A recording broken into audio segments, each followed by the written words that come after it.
rënja ose të poshtë e LDK-s ka ndodhur në vitin 2006 kur u bën ndamja me LDK-s në LDK dhe në LDD. Që shkoi një ndamje gati 50 që ishte fatale për lidhjen demokratike. Më vonë ndodhe që pjesa dërmuese atyre që shkuan në LDD u kthyn, mirë po gjithë nuk u kthyn në LDK, por disa shkuan në subjektet e tjera politike dhe ne tash jemi duke u rikthyer, por rikthimi jonë shumë më ngadalshëm se sa që ka qenë më parë. Do të thotë me vota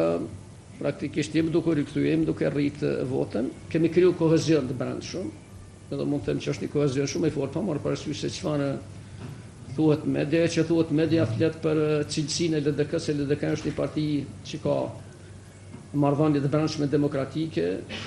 një parti e cila as nuk kultivon dhunën, as nuk kultivon frikën, edhe për cilën tonë çka dojnë flasin, edhe kërkujt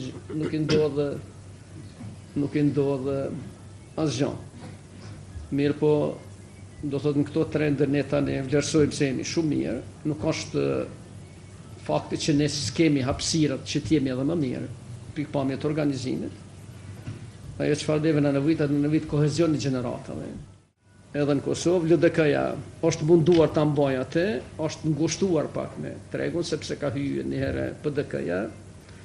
mandej Aleanca për Ardhmërinë e Kosovës, është themeluar AKR-ja, tash edhe vetvendosja e themeluar këto partitë e tjera, për këto partitë më të vogla nuk po bisedoj mirë, por në situatën kur themelohen më shumë subjekte politike, atëherë ato subjekte politike veprojnë në një treg që është tregu kufizuar, sepse tregu nuk hapet, por shtohet numri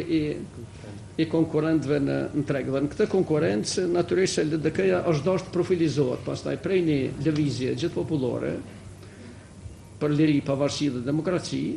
në një parti të mirëfillt politike.